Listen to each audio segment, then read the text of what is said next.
Batik කරන්න යන්නේ. දැන් අපි බතික්කේ ඉස්සෙල්ලාම පාට හදාගන්න තමයි දැන් යන්නේ. වතුර ලීටරයකට සෝඩියම් සිලිකේට් ග්‍රෑම් 150ක් දාලා යූරියා මෙසන් 4ක් දාලා තමයි හදාගෙන ඊට පස්සේ ඒ මිශ්‍රණයේ මිලිලීටර් 80ක විතරයි පාට මෙසරි භාගයක් දාලා තමයි පාට හදාගන්නේ. ඔව්. කීපන් කියද? මම අට හදේ. නම මොකද්ද? සසංගල්සර්. ඔව්. මොකද හිතන්නේ බතික් හදන එක ගැන? ආසාවෙන්ද කරන්නේ කොහොමද? ඔව් ආසයි. ඔව්.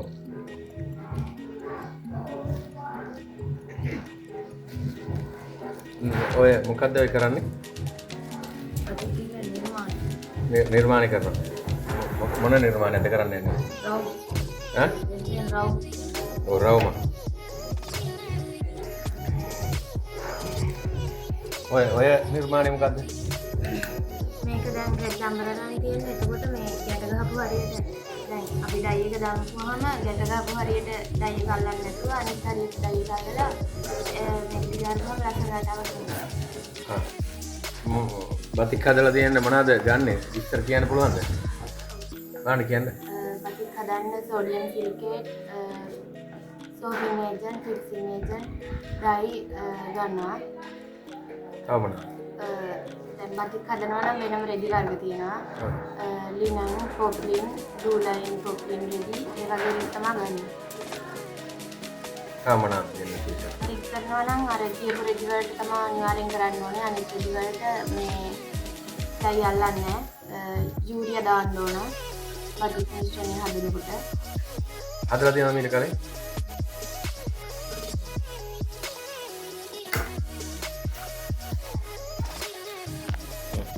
මීට කලින් බතික් කරලා තියෙනවද? අද පළවෙනි වතාවට. මොකද හිතෙන්නේ? මේක අපිට මේ වගේ අවස්ථාවක් ලබා දුන්නේ කියන කතුරුයි. සතුටු වෙනවා. දිගටම බතික් කරන්න කැමැත්තක් තියෙනවද?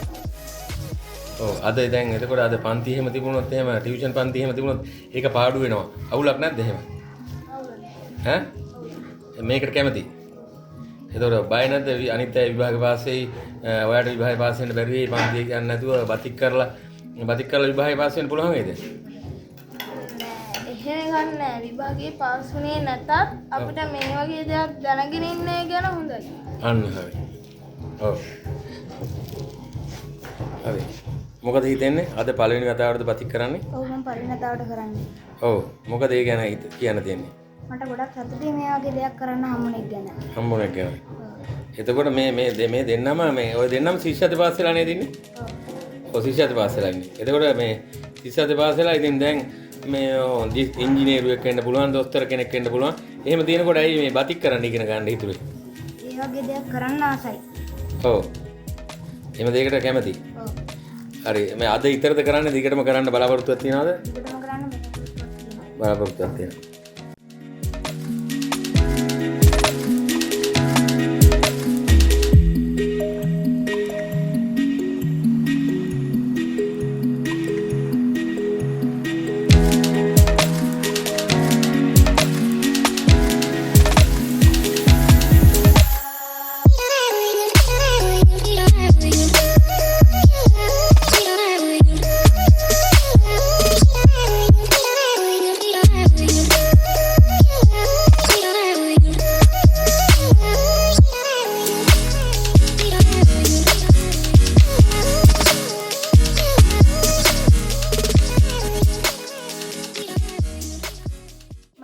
උත්තරාදිමන්ති මම ඉගෙන ගන්නේ 9 ශ්‍රේණියේ. කුසලතා පාසල කියන්නේ අත්දැකීම් වලින් ජීවිතය දිනන තැන.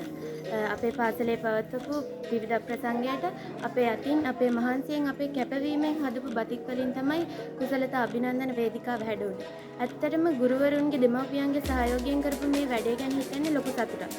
මොකද බතික් කියන්නේ ඉගෙන ගන්නවා නම් පාසල් අධ්‍යාපනය ඉවර වෙලා පාඨමාලාවක් හදාරන්න වෙනවා. ඒ අධ්‍යාපනය හදාරන ගමන්ම බතික් ගැන ඉගෙන ගන්න ලැබුණ එක ලොකු සතුටක්. කුසලතා පාසල කියන්නේ ඇත්තටම ළමා මිතුරු පාසල් වල තෝතැන්න. කුසලතාවයට සාධාරණයක් කරන්නේ කුසලතා පාසලෙන්මයි. මම මුළු ලංකාවටම ආරාධනා කරන්නේ එන්න එකතු වෙන්න කුසලතා පාසලත් එක්ක. හදමු කුසලතාවෙන් පිරිපුන් දෙයක්. වසර 11ක පාසල් අධ්‍යාපනය ඉවර වෙලා පාසලෙන් එළියට යන අපිට ගන්න තියෙන හැම අත්දැකීමක්ම අපේ පාසලෙන් අපිට ලැබෙනවා. එතකොට අපි බය නැතුව කියනවා අපි ජීවිතේ දිනන්න දන්නවා. අපිට ජීවිතේ දිනන්න කියලා දෙනවා. ඇත්තටම කුසලතා පාසල කියන්නේ ජාතිය අධ්‍යාපනයට පවන කරන ග්‍රාමීය පාසල් පද්ධතියේ ශ්‍රී ලාංකීය සලකුණ.